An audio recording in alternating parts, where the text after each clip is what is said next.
And Mahomes at bay. The Tampa Bay Bucks, Super Bowl 55.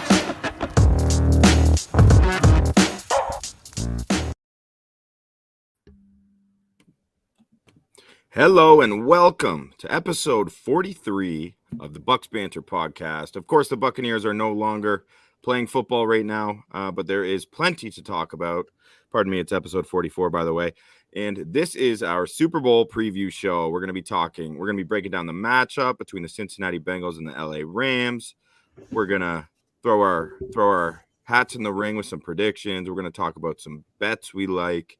Just going to chop it up a little bit and see what happens. So happy to have my co-hosts Bodan Yard and Scott Capron in the building. How we doing, fellas? What's good, man? How you feeling? Feeling good, man. Feeling good. I'm happy Super Bowl week, boys. Yeah, there it is. I mean, it could always be worse too. Like, this could be an exciting game, right? We'll see. It could go a lot of different ways. Yeah. So yeah, just without further ado, we'll tee it up here for you folks. Cincinnati Bengals, 10-7 in the regular season, first in the AFC North. They have defeated the likes of the Las Vegas Raiders, the Tennessee Titans, and the Kansas City Chiefs, all on the road on their way to Super Bowl 56. Where they're going to be matching up with the Rams, as mentioned, the 12-5 during the regular season, first in the NFC West Rams. They have conquered the Cardinals, the Buccaneers, unfortunately, and the San Francisco 49ers en route to their home stadium, SoFi in LA. So it's going to be an interesting game. I mean, obviously, you know, the Bengals are the underdog, the small market team led by one of the most promising quarterbacks in the NFL, which is saying a lot based on the high-end talent that exists in the league right now at that position especially. So, you know, elite, lethal, dynamic, whatever word you want to use, collection of skill position players on the team with Chase, Higgins, Mixon, Tyler Boyd. That's obviously their strength. Horrendous offensive line that's been straight up dominated each game this postseason. But, you know, Joe Burrow, the Tiger King, the Bengal King, Joe Swag, whatever you want to call him, he just keeps finding ways to win football games, as he's done. I mean, since we he can call him transferred. Joe Exotic, right? Joe Exotic, Joey right there. I Thank mean, you. just Exotic. if we're going to go with that, I mean, he's not doing life in prison for trying to kill anyone, Joe Burrow, as far as I'm concerned, or as far as I'm aware of. So, you know, that's a plus. So he's definitely going to be there on Sunday, which is huge. Good point. Yes. Really So, felt like we were going to a dark podcast when you started that sentence, but here we are. Hey, there's still time. Yeah. Lots of time, actually. But yeah, man, Burrow, all he's done is win, really, since he left Ohio State. And now that he's in the NFL, What else nothing's is new? changed. Yeah. And for the Bengals, their defense is surging at the right time, too, especially the secondary, who seem to be just consistently capitalizing on their opportunities, almost at like an unsustainable rate. I feel like we talked about that earlier in the postseason, and they've still managed to do it. So they're not blowing their chances, which you so often see happen, right? Drop picks, things like that. They're really making the plays they need to. So yeah, I mean, that's kind of how I'm feeling about the Bengals, just a brief little synopsis. And then obviously when we talk about the Rams, you know, massive advantage in the trenches, which is what jumps out at me. And I think most football people who know the game. And because of that, it means, you know, there's a half decent chance Aaron Donald, Von Miller, Leonard Floyd make this game an extremely unpleasant experience for Joe Burrow. But obviously, you know, he's managed, Burrow, that is, to get here this far with the O-line being an issue all year round. And he obviously has that special it factor, and he always seems to rise to the occasion, even when the odds are stacked against him. So that being said, though, it's also important to acknowledge, boys, before I let you guys dive in here, the Bengals have scored a pretty light schedule this season in terms of the defenses they've faced. Mm-hmm. And, you know, that has maybe allowed them to survive. I mean, I know, you know, the Bengals somehow won that game in Tennessee with the O-line being absolutely ravaged, but just something to consider. I mean, when you're facing a defensive front like we're going to see Sunday evening at 6:30 p.m. Eastern time. And this is the first good defense that they're facing this postseason, right? To me, say what you will about the Chiefs, Tyrann Mathieu, no Tyrann Mathieu. It's doesn't really matter if he's playing or not. It's kind of like they are what they are at this point. They're not going to ever be. That's never going to be their calling card. And then like the Titans was an interesting one, just in that they're not like personnel wise, they're okay. And obviously Jeffrey Simmons had a great game. And but the real calling card of that defense is that they're kind of smarter than you and they can scheme you up and they can confuse a quarterback. And for some reason in that game, they didn't really try to confuse Joe Burrow at all. I think we covered it the last time I was on, that cover zero look. They gave him the exact same look in cover zero from the beginning whistle to the end of the game. And they kept on calling cover zero as well on third down and second down. And then the Raiders were so banged up going into that game, especially on their defensive line, that, okay, Max Crosby's on that other side, but they were able to focus all of their attention on them and not really deal with pressure up the middle. And obviously in that Titans game, pressure up the middle is what set them up, what made it seem like, holy shit, they might just sack Joe Burrow completely out of this game. And this step up to Aaron Donald and like basically no drop off the way that Von Miller's playing and Leonard Ford is playing on the outside. This is going to be a really tough test, like a super tough test for the Bengals. For sure. And I think that the Tennessee playoff game for Cincy provides a little bit of a template just in terms of, oh my God, are they going to be able to hold up long enough to give Burrow any time to throw? Which, let's face it, they didn't. Right, they didn't win the game in Tennessee because of Joe getting back in the pocket and like picking apart the Titans or anything like that. They really won off of a couple picks by Tannehill, and I think it's funny then that they're playing a quarterback who is synonymous with basically he's going to throw you one a game, right? Like, yeah. Now, Stafford's better than Tannehill, I obviously think. And the one there's the one really backbreaking pick by Tannehill against Cincy down in the red zone that took points off the board, and then the one to end the game basically. So in terms of the fact that the line is going to have such a difficult time with that unbelievable defensive line for the Rams, but then playing against a potentially turnover-prone quarterback who, let's face it, has never played in the game, and this isn't a knock, not a lot of people have played in a game as big as a Super Bowl, has played in the game anything close to this before. Like, I think the parallels are at least somewhat similar. And should Cincy have won that game against Tennessee? Probably not, but they did. And now they're here. And that's, whatever. I'm not to bury the lead. We don't have to talk about who we're going to win. But, like, I think that's kind of where Cincy needs to go in order to win this game. Steal a possession. Make sure you're capitalizing on any turnovers by the Rams. If Burrow gets sacked, just get sacked. Don't lose the ball, right? Like, just things like that are going to make such a big difference to me.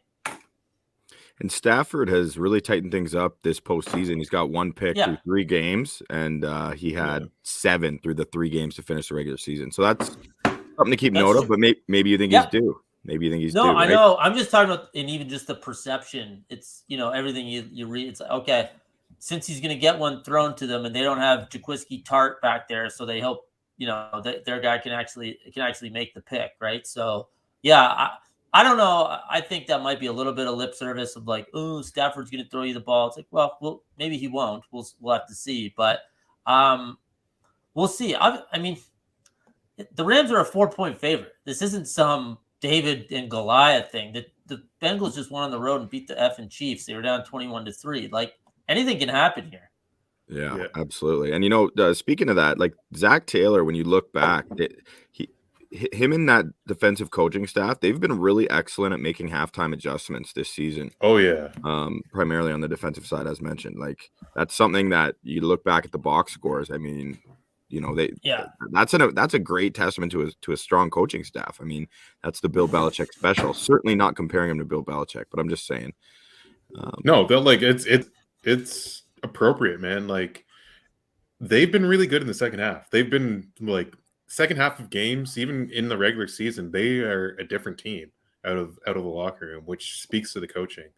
And like, even offensively, I feel like Joe Burrow goes up a level the longer the game goes on too. So I think if you're looking at the Bengals, you're hoping for like don't die in the first half so that you can do another. Even though they died in the first half against the Chiefs, Joe Burrow's able to just pull them out of whatever hole they're in. So just hold it, keep it somewhat closer than that, right? You can't be down 21-3 to a team that has a defense. Funny enough, I mean, the Rams have really developed a reputation to be poor second half teams and really blowing leads. So that's interesting, isn't it? How that kind of matches up.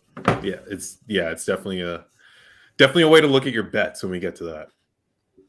For sure. And like that second half, the second halves for Cincinnati, that's undeniable. They're going to feel confident and be, they're going to know that they're in every game. Speaking of coaching adjustments, so I think we're going to have to see if Cincinnati just continues to run on first down into a brick wall and just accept 2nd and 9 for whatever reason. And then 2nd and 9. Sorry to cut you off. 2nd and 9 though. This week's going to be 2nd and 12, right? Like I know. Yeah. And then you better execute on 2nd down to make sure that you don't have those freaks from the Rams coming at you on 3rd and 8, and because it doesn't matter who's back there. If they're coming, you got to get the ball out quick, and maybe a completion is still short of the sticks, right? So I super curious, and this actually goes for both coaches, because the Rams' willingness to run on first down with like a pretty ineffective Akers is in the second half, especially. Yeah, in the second half especially, is shocking. So it's been the bread and butter for these teams. So it'll be interesting to see if either of them, try to shake it up and do the crazy new age thing and throw on first down, with your all-world quarterbacks. I don't know. Obviously, that'll take some convincing for these two.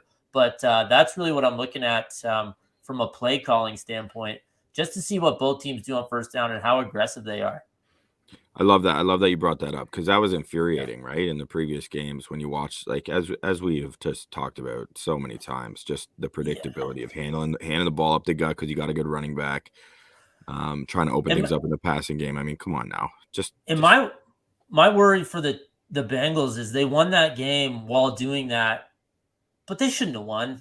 Like the Chiefs were awful in the second half. Not to take anything away from Cincy, they played great defensively and all that, but it's 21-10, and the Chiefs have it 1st and goal from the 2 and don't get any points before halftime.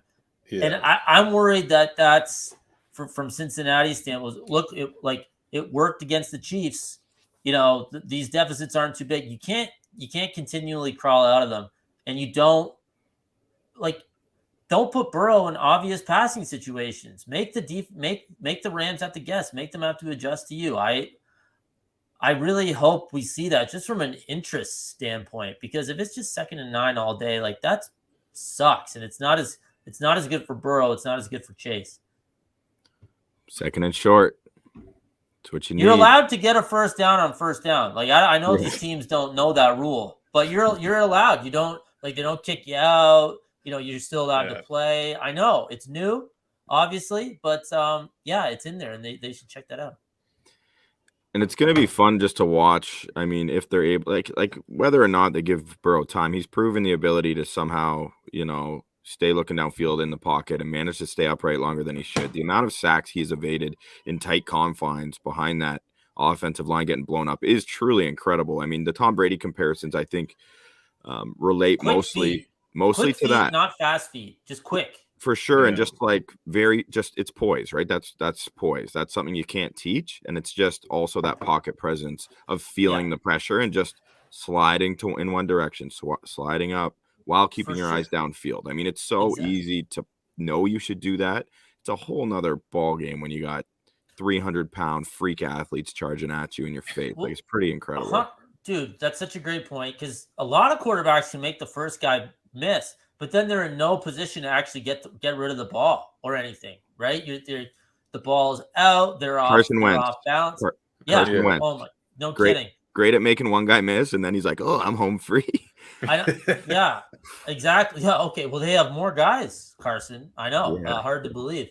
But Burrow's just a quick settle, and it is like Brady, and because he's trying to make a play, and if it's not there, you eat it. And then you live to play another down, but you can't lose the ball. And that's going to be so huge, because Miller and Donald, they could each force a fumble, right? They could each make that huge strip sack. It just turns the momentum or turns into points for the Rams. That's what the Bengals have to avoid. And I feel like we're coming at this from the Bengals perspective more, maybe just because they're the underdog, but that's what the Rams are hoping, right? They want these 3rd and 6s. They want to go after him. They want to make him throw into tight windows with hands up and, someone in there in his grill, right? So I just, every Super Bowl is awesome because you get 2 weeks to really, dissect the two teams and what's going to happen and everything like that. And like, this is the Rams and the Bengals. Maybe one of the more random combos of Super Bowl teams that we've ever had. And it's awesome.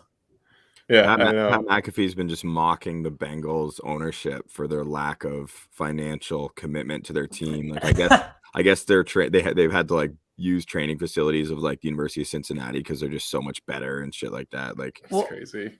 I'm sorry. I'm forgetting if you maybe said this on the podcast last week, but they're the only team to ever make the Super Bowl that doesn't have an indoor practice facility. Did you?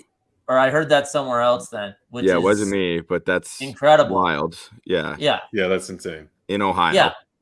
Are they just not expecting to be time? Like, is that how they?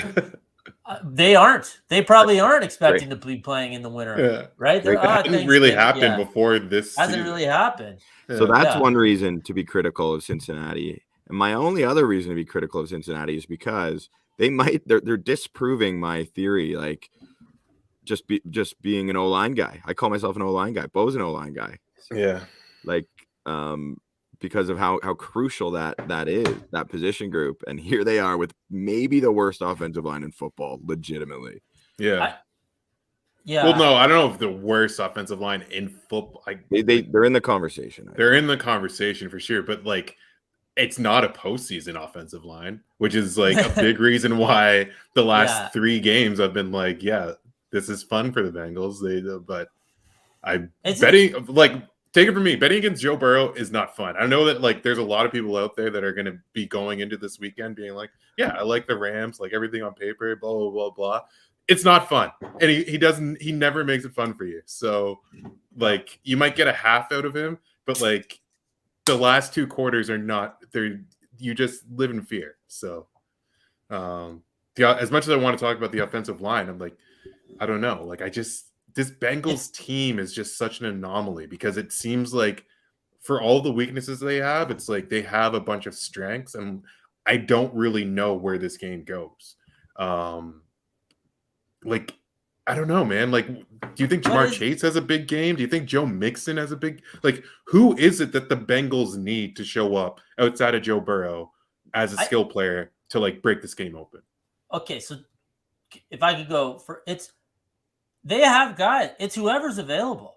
Yeah. It's whoever that the Rams decide they're going to let them go. Then I don't like if Chase gets taken out, and maybe I'm higher, I don't know but if the game's in like quote unquote the hands of T. Higgins and Tyler Boyd, I think that's pretty good.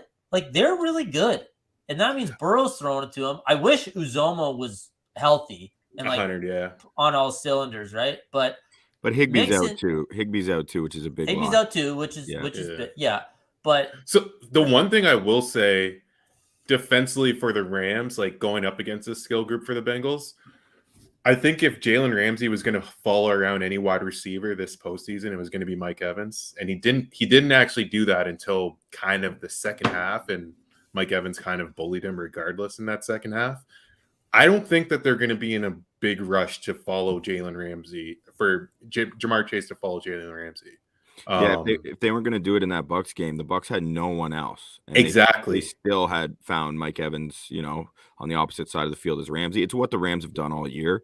Yeah. They don't want to necessarily adjust their scheme too much. But in this game, it makes perfect sense for them to stick with their scheme because they're going to have weapons on whatever side he's on, right? Totally. Depending on the alignment. It's almost like they try to dictate.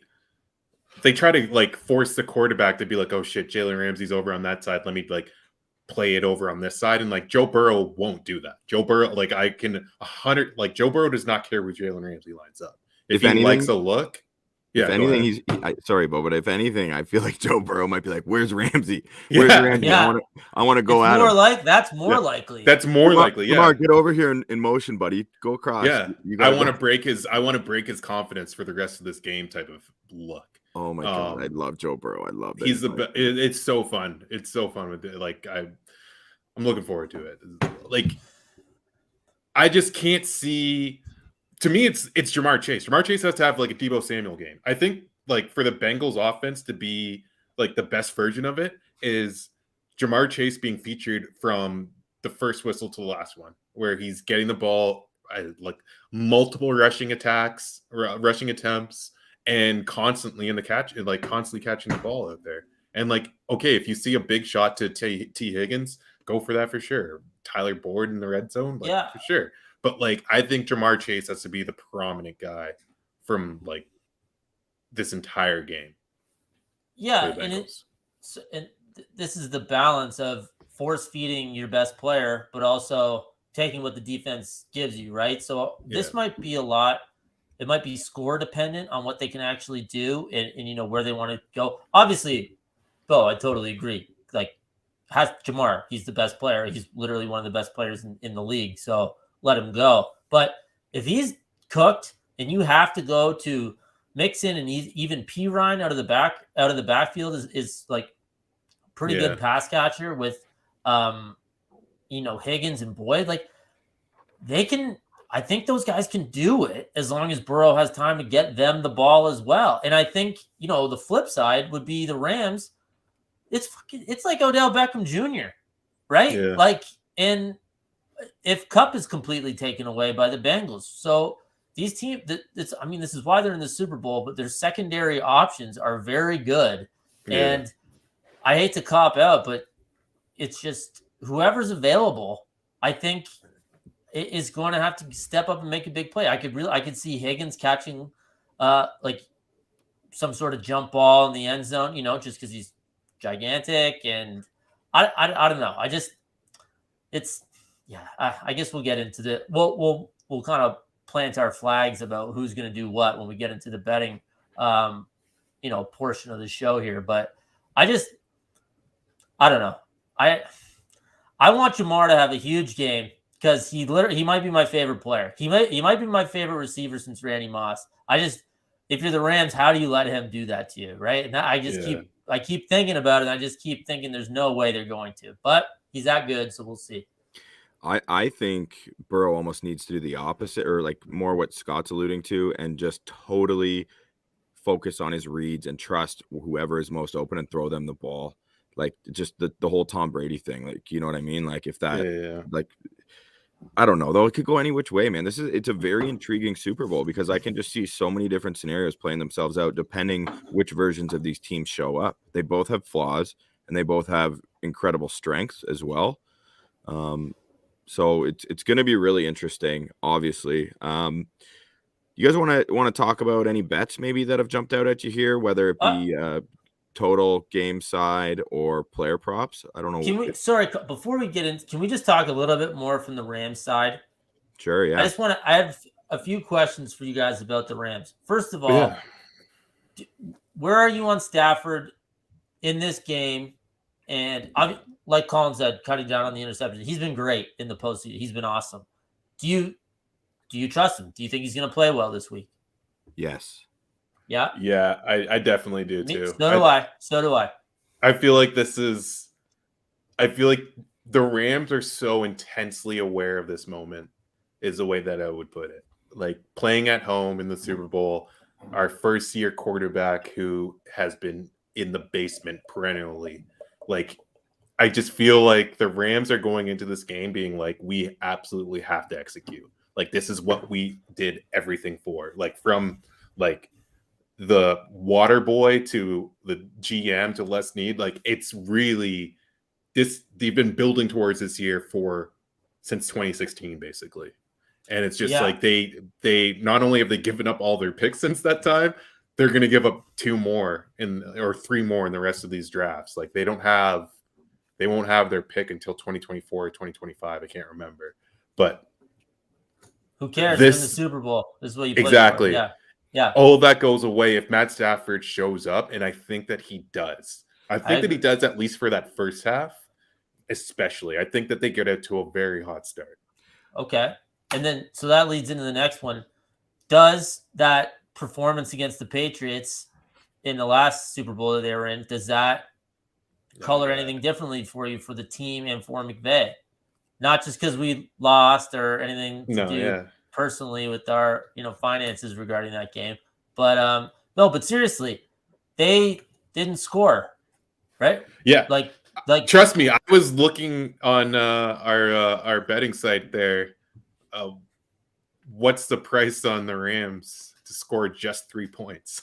like what if they just have another crazy collapse? Like they have these long drives and they end in a turnover, like they have for a bunch of these second halves for them. But I don't know. I just can't see it. Like, it's so tough to go into a Super Bowl meaning like they're only gonna like that. I feel like that was the nightmare scenario for Sean McVay, and for him to be back here, I just feel like, and back here so quickly, like that wasn't that long ago, right? 2019. No. So it's crazy impressive. I'm just and that's all fair, Bo. I just mean, like, I think it's at least a worthy question because that's how bad they went. Hey, they had Jared Goff, right? Yeah. It's when you look back, it's actually just incredible that they got to the Super Bowl, and I believe we're favored. Cooper Kupp wasn't playing. There you go. True too. Yeah, which I completely forgot. But how I can't remember how productive you would have been at that point. Anyway, it just that could understandably I thought you meant Collin. I thought you meant Collin. How productive Collin was on the day of that Super Bowl. No, especially the night of that Super Bowl. Well, that's the thing when you go out to Vegas to watch, and what I thought we were in Cincinnati. No, you might have been. Somebody was with us in Vegas. I don't know.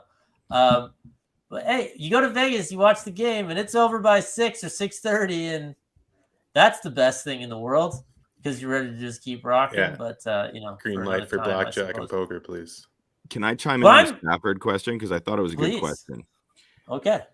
I have a similar feeling. I don't know if you remember, we were teeing up the Chiefs-Bills playoff game, but we were kind of debating which way it would go because we've seen so many sides of Josh Allen. And I was extremely confident that Josh Allen was ready for that moment and he was going to come to play. Okay, so tooting my own horn a little bit because he obviously did.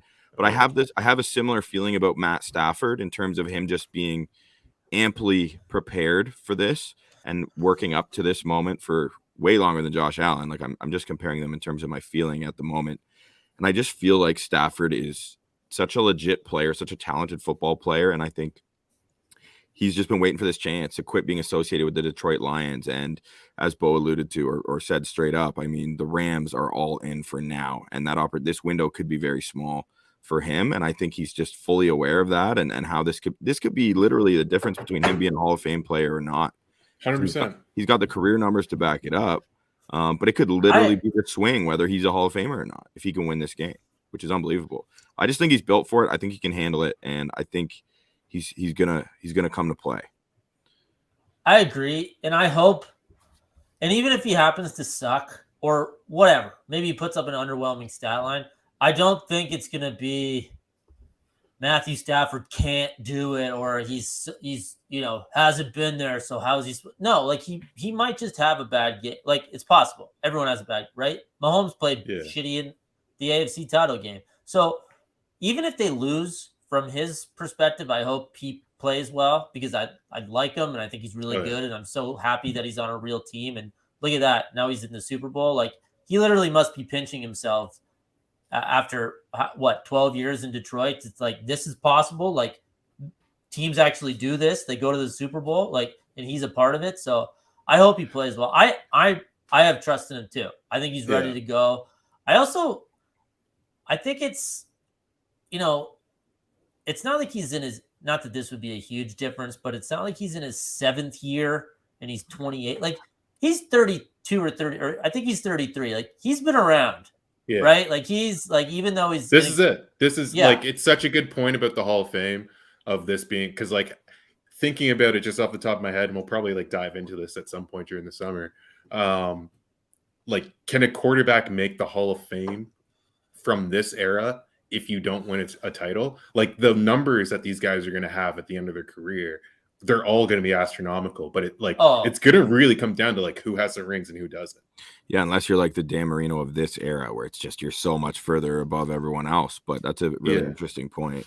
The other thing, sorry, I just want to say too, is just another personal motivation potentially would be, I bet you Matt Stafford is bloody sick of hearing everyone like us just gush over Burrow. Like, Burrow's the talk of the town. True. No one's talking about Stafford and his ability, his accomplishments. And I have a feeling he's taking that very personally. Whether he would ever admit it or not, I would guess not. But I do believe that could be a motivating factor as well. Not like he needs additional motivation beyond what we just talked about, but just another thing to really light the fire under his ass. You know what I'm saying? Totally. Yeah, like, he's not the scrub he's not the other starter. You know, he's not God. He's not God. Yeah, exactly. Oh, I thought you said he's not God. I was like, well, Jesus, yeah. Well, Jesus, somewhere in between Goff and God is somewhere in between. Yeah, skewing one way more than the other. Yeah, but like, you're right though, because everyone's slurping Burrow because he's young and all this, and he's awesome. I don't mean to take anything away from him. This isn't, pick X quarterback who got there because the defense is unbelievable and he just happens to play quarterback on the team that's in the Super Bowl. It's not right? Trent like, Dilfer. Yeah. Yeah. Oh, that poor bastard, Dilfer. Like, he is just, I almost said Dilfer 4 times in that preamble, and I was trying to, but yeah. He's one of the best. Like, he's one of the great listens. Like, I actually love him as a football mind, on podcasts and stuff. But like, yeah, it's weird that like when you think of like a quarterback who just kind of latched onto a defense to win a ring, he's kind of the first and only name that comes to mind. Right? What about Kerry Collins? Wasn't he in a Super Bowl? He was in that Super Bowl. Right. It was Ravens Giants. Yeah. So how does Kerry Collins sneak away from this? Because they lost? Hell of a jawline, I guess. They lost, I guess, yeah. So Trent Dilfer hurt himself by winning that game because now he's always referenced as the shittiest quarterback. Kerry Collins would have been. I mean, another former Buccaneer, Brad Johnson, was far from prolific. Very true. But he got the job done. But he's referenced as well a little bit as an underwhelming quarterback who led a team to the Super Bowl. Again, though, with arguably the greatest defense of all time. Yeah. And when they played the Raiders, was Rich Gannon the MVP? I think no, he was. Dexter Jackson was. No, not of the game, of the season. Oh, yeah. He was, yeah. So, you're going up against the MVP with whatever, Brad Johnson. And yeah, you're right. That he does. I guess he had a bit of a better career than Dilfer in general, but regardless, for sure. Yeah. He was an actual quarterback, not just like an athlete figuring it out kind of thing, which is what it felt like. I don't know. It's Stafford's moment, like on the stage with the Super Bowl, like the Vince Lombardi Trophy. That's probably the coolest possible ending to this night, right? Like the most feel good moment of the night. I don't know. Like the most wholesome moment, wholesome, heartwarming, those kind of words. You'd kind of be like excited for him to be like, oh, he got it done. Like he got like his first shot out of Detroit, he got it done. Yeah. Sorry, Bo and I gotta go. We gotta rewatch Anne of Green Gables tonight. I was just about to say, Bo, go put on a Full House rerun and we'll tell you what happens during the game. But I'm sorry, like I'm not gonna be. It's not gonna be like as cool as it would be for Joey Burrow to win a title with a cigar on the stage with the Vince Lombardi Trophy. It would feel kind of like not the same as Matt Stafford winning it this week. Like Matt Stafford is bawling his eyes out. I bet it's all about the terminology. We're describing different feelings. You're gonna write a Hallmark card about it once the Rams win. We understand, and we'll buy it for Valentine's Day the next day. So I'm not sending you a card anymore. I'm just you're off the email list. Fair enough, dude. Third person to tell me that today. So how about we get to we make some predictions here and with the game, and then from there we'll dive a little bit deeper into any wager talk we see worth discussing. Okay. So I'll go. I'll kick us off since I got the mic right now, unless someone else wants to lead us off. No, go for it. So I like the Bengals to cover the 4 points if I'm a bet man. Okay, I haven't bet that myself, but I'm just saying if we're What's the score? What's the score? What score did you get? Me? Yeah. 28-23 for the Cincinnati Bengals. I was trying to be a dick. Oh, so you have the Bengals winning the game? Yeah. Yeah. Okay. Oh wow. Okay, Yeah. here we go. You should have led. That's the lead. That's the lead. You should have led with that, not just the cover. You get the Bengals money line in the over. Again, I'm not betting it, but that's just like for prediction's sake. You know? Yeah, it is. I'm gonna take the Bengals. I'm gonna take the Bengals, my boys. Yeah, the non-Bayou version. Yeah, I mean, so for everyone listening, I mean, I'm sure people know, but the Rams are favored by 4, and the over/under is at 48.5 now. I think it's been dancing between 48 and 49 for the last little bit here. Yeah, it's at 48.5 right now. Yeah, 48.5. Also, they were up 4.5 this morning when I looked at it. So yeah, some money must have came in, or I might have been. I guess Collin said he didn't bet it, so that's not the whale money that came in. So we know the line mover. We know he just waits till he gets the number he wants. Speaking of line moving, apparently like a ton of action has come in on the Bengals, but they're just not moving that line much. Like it got to 4.5 at a point like a week ago. Yeah, briefly, but it's been at 4.5. Yeah, but Vegas is holding they're strong. Not moving. Yeah, actually, I'm looking. Which is I'm not looking good at if you're betting the Bengals. I'm looking at the score, and they've got it at 3.5.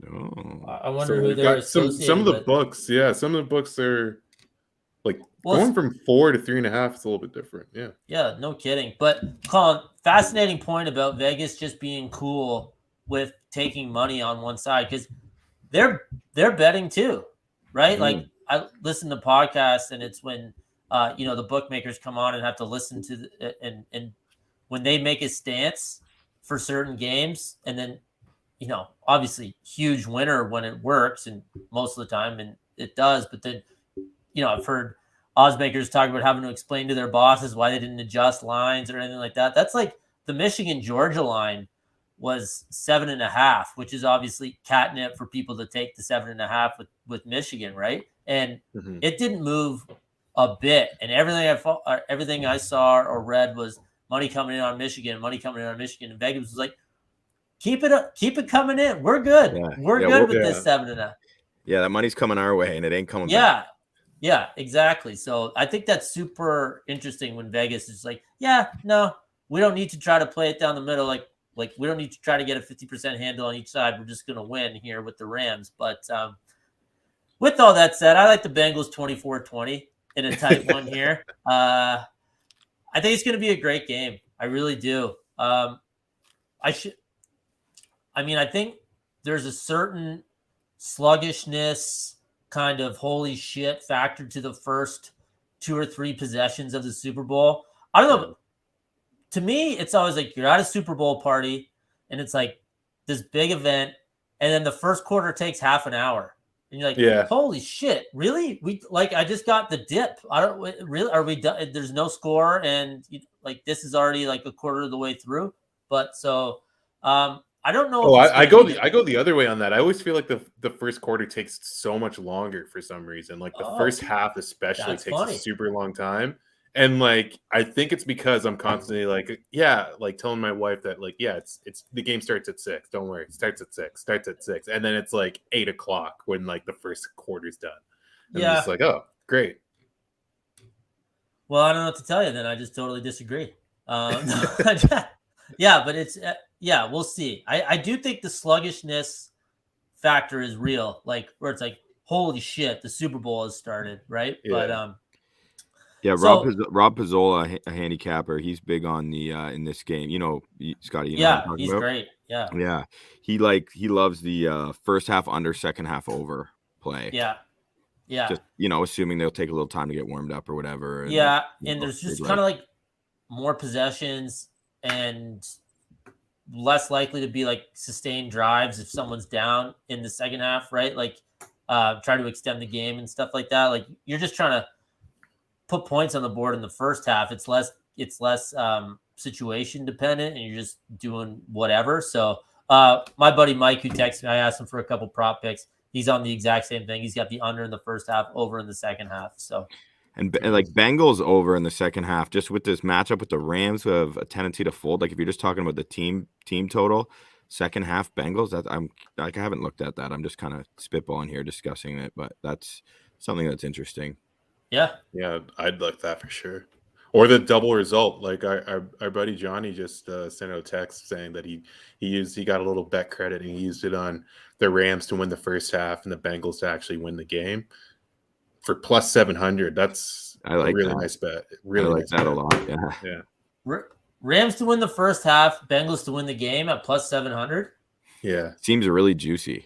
Wow, someone must have gotten his phone because we know that wasn't him. But Well, no, he's probably trying to lead us astray because he doesn't want the line to move.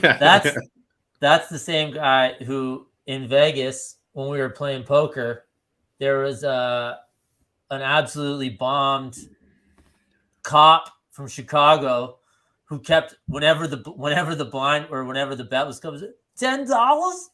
It's $10 to me, and he never knew. He could barely see his cards. And Johnny texts me, "Hey, be careful. This guy knows what he's doing." Are you talking about the guy whose face is in like a cream pie that he appears to have brought himself to the table? Because I don't think he does know what he's doing, man. I think he sucks.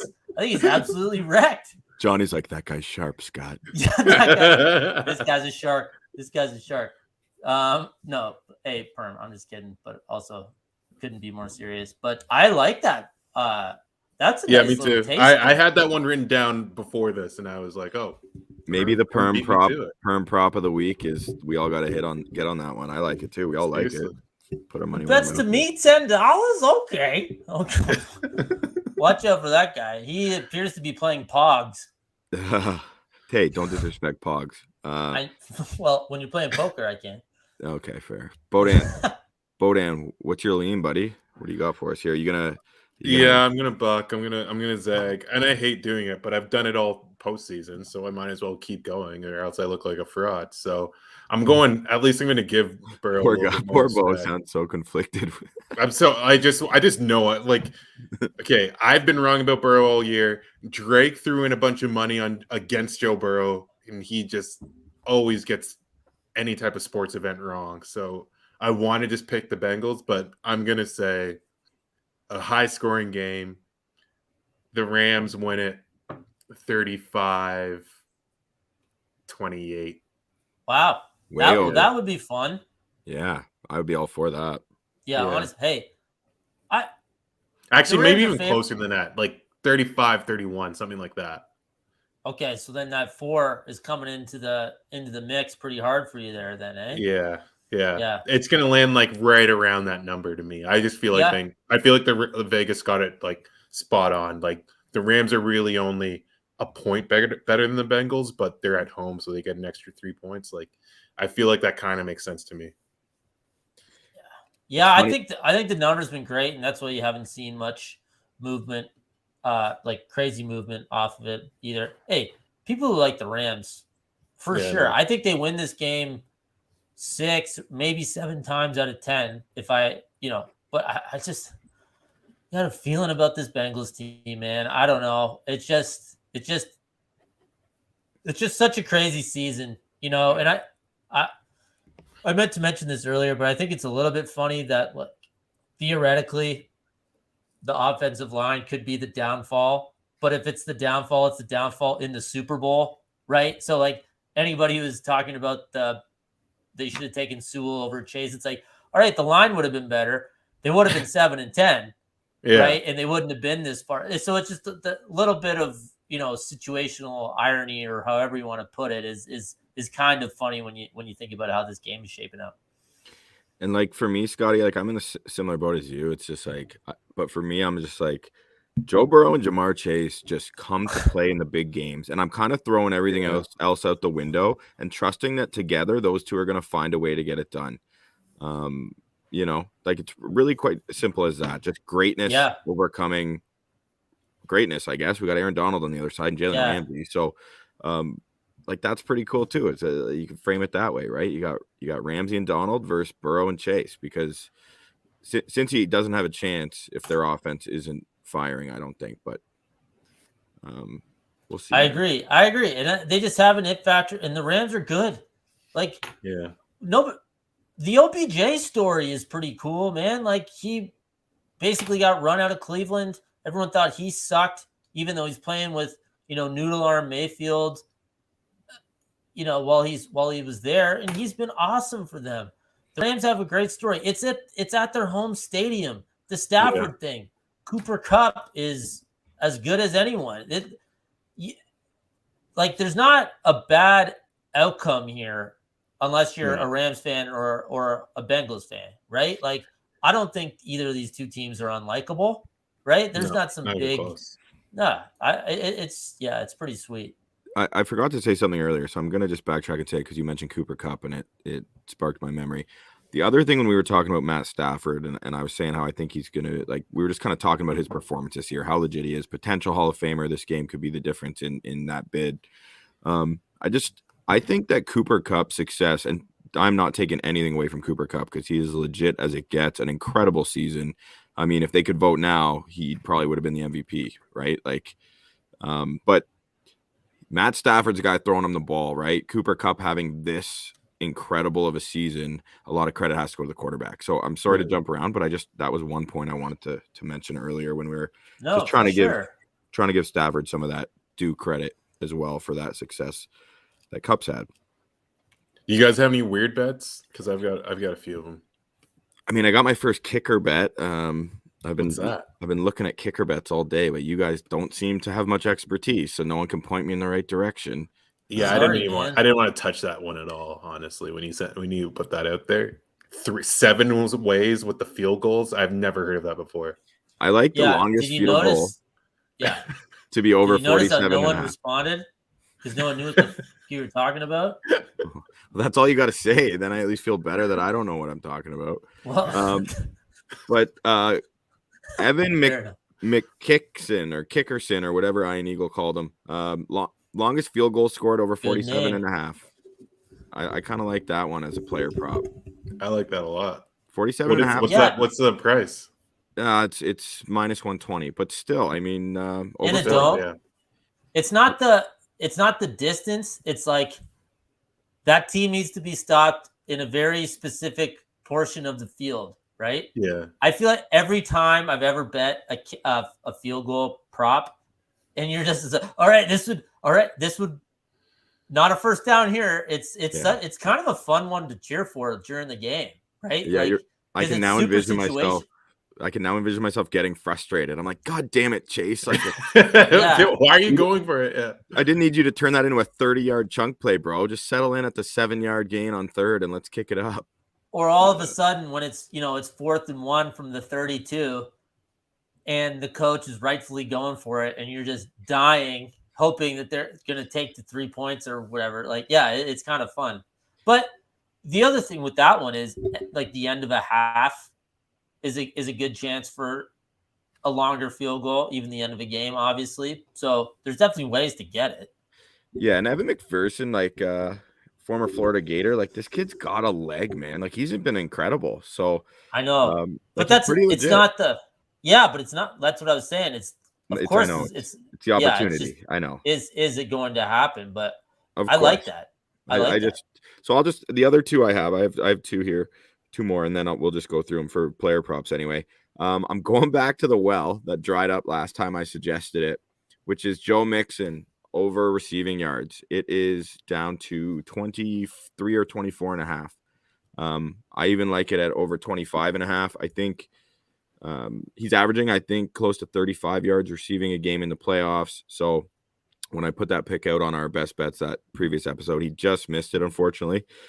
But I think that playing against this interior pass rush with Aaron Donald, Von Miller, I just really think they're going to have to involve him potentially on some quick get the ball out of Burrow's hands on a little swing route, and let's see what Mixon can do. And I just think that anywhere under 26 and a half, I'm all for it. So I got him at 25 and a half, over 25 and a half, minus 105. So I like the juice there too for that player prop. And then also, because I have the Bengals winning, Instead of just taking the money line straight up, I've actually taken them for the Bengals to win by between 1 and 6 points. Because I don't think they're going to blow out the Rams. I think if they're going to win, it's going to be under a touchdown. That's plus 400. Yeah. I feel So I kind of like Bengals money line by 1 to 6 points for that specific winning margin. Those are my three. I was looking at something kind of similar. Call was the Bengals minus 2.5 on the alternative spread at plus 190. Ooh, Scotty, I like that.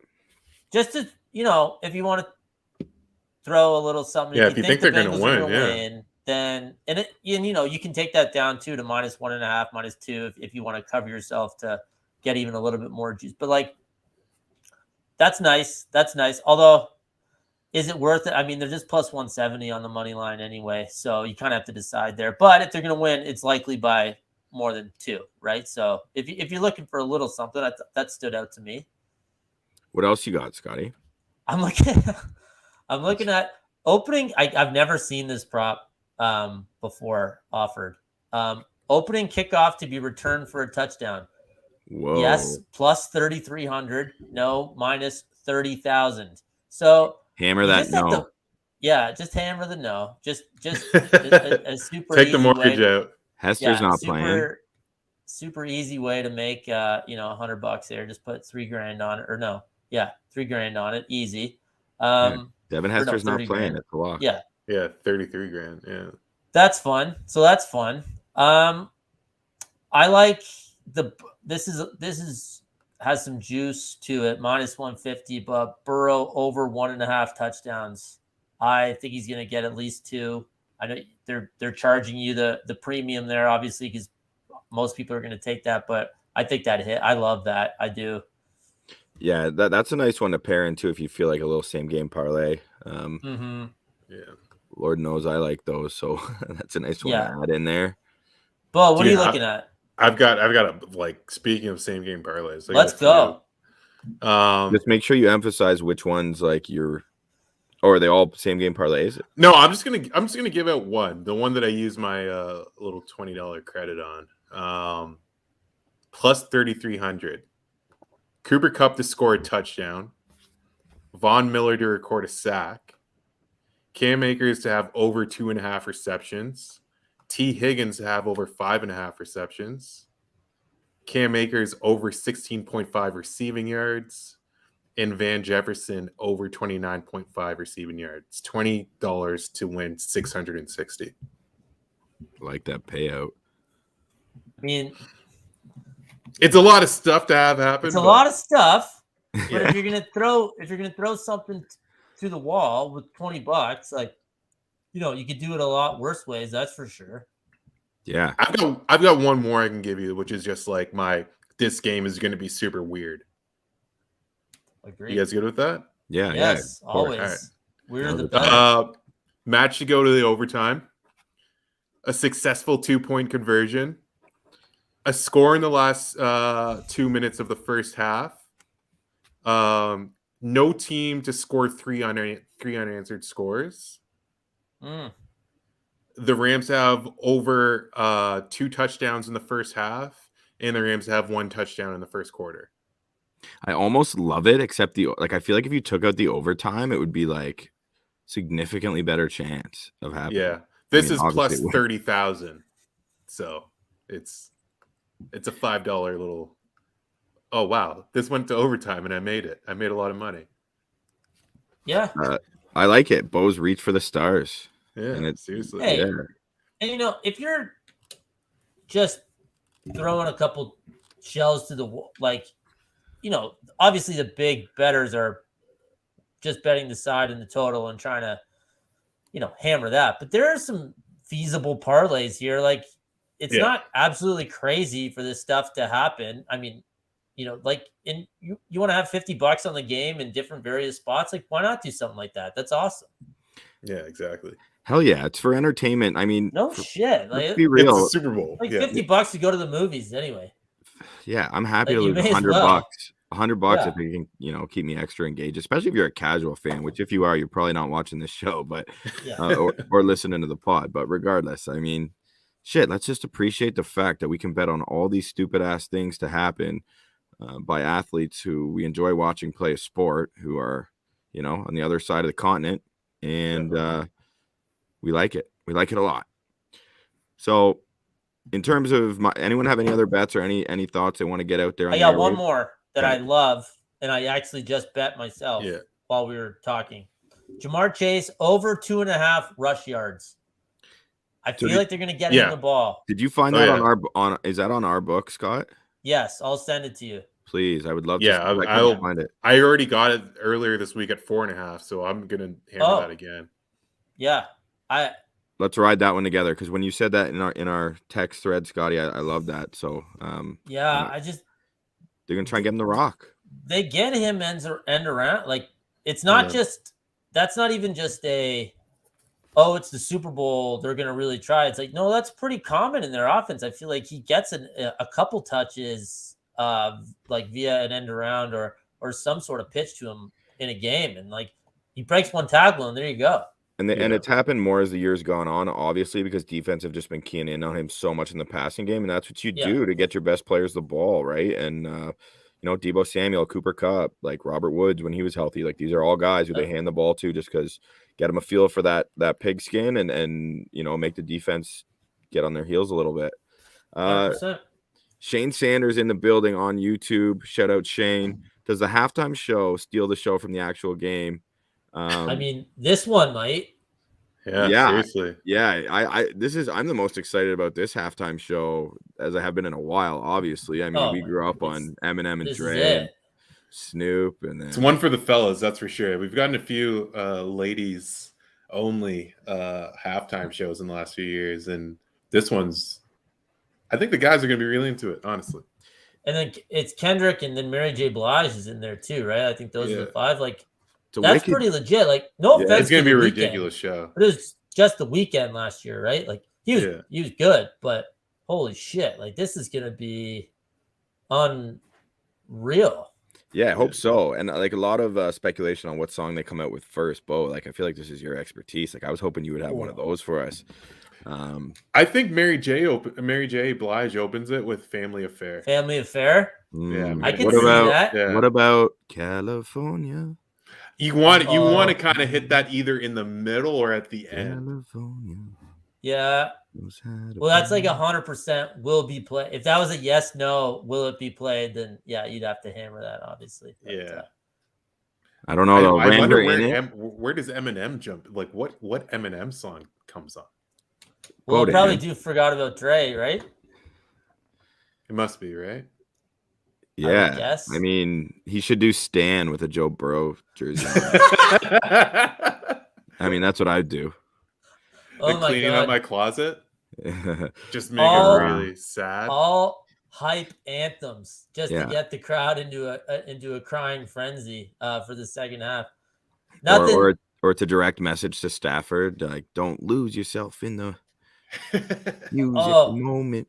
Oh, he'll lose yourself. Maybe he does lose yourself. Yeah, he will.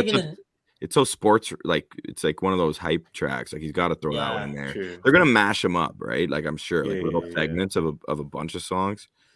And there's still Dre, obviously. 100%. You have to do that. That'll be crazy. I wonder if there's is there gonna be is there a prop for like a low rider on the field? Because I feel like that's gonna happen. Oh my god! Imagine Burrow and Chase. Sorry, I gotta get off this. I'm clearly showing my Bengal stripes here. Yeah, I don't know who we're leaning. Yeah, man, I think the halftime show is gonna be sick. Who's thinking that So I bet the anthem over under twice. Got it wrong both times. No way. Not again. Like never again. I'm just not doing that. Yeah, what's the point? All this information comes out. Like people are so sure about it. Have you guys ever bet that? It's a little. I thought I bet it last year actually, but I had so much action with the Bucks in the Super Bowl. I honestly can't remember if I actually bet it or not. Like I had so many bets last year. Was like a quarter of it on the coin toss? A ton of it was no. I had a huge play on the Bucks to have the ball for the first drive, like to start with the possession. Yeah, that's what I meant. Yeah, sorry. Oh yeah, and I sent that one out to everyone I knew. So like a lot of people won that because that one hit. Oh yeah. Yeah. Yeah. Well, it's because it's the rare circumstance where the Bucks were, since they came out of that bye in week 13, right? They reeled off 7 wins in a row to make it to the Super Bowl. And each one of those games, they opted to take the ball when they won. And naturally, the opponent always opts to defer if they win because they want the ball second half, as I would if I were head coach. But Bruce is a little superstitious, or someone in that organization was, and they just wanted to keep taking the ball because it was working. So sure, they weren't going to change it at that point. Man, the Bucks went 3-0 in that first series, and I was thinking like, oh god, you take the ball, you do nothing, you give it back to Mahomes, and they just beat the absolute shit out of them. That was awesome. I can't believe you're talking. Kate, we can't watch Ozarks anymore tonight. I'm rewatching that shit. 100%. Yeah. Right. Shane Sanders on YouTube. If the Bills were in it, I would have paid the $10K, assuming he's talking about getting to the game, watching the tickets, because that halftime show makes it an easy decision. Solid comment, Shane. Appreciate you joining us on YouTube, my dude. And yeah. I listened to a golf podcast, and one of the guys is from Cincinnati, hardcore Bengals fan, and he was saying his sister and brother-in-law just like, fuck it, just did it. It was like $1,700 for a seat, and they just went for it. Like, you know, if you're one of those franchises, when is this going to happen again? Right? Like, you just if you really care, like if you truly care, then you got to go. Right? If you can, then you have to try to go, I think. Yeah. Yeah, no, absolutely. I mean, especially, I don't know if you're taking a stab at me here for not going last year because now Tom Brady's retired. No, I'm kidding. There was also a COVID pandemic, and we live in a different country. It wasn't quite the same thing. Obviously, I'm aware of that. Yes, I'm just more, taking a stab at myself. I've lost that opportunity with the goat at the helm. It's tough. Anyway, should be a great game. We'll definitely be around next week at some point. Not sure which day yet to discuss the happenings of the Super Bowl and really kick off the off season because there's going to be tons of stuff to cover there. NBA draft, all that stuff. So thank you to everyone listening live. Those of you who are listening, just downloading the podcast or streaming the podcast. Please don't forget to like and subscribe on YouTube, Bucks Banter. On behalf of Bo, Scott, and myself, thank you. Good night.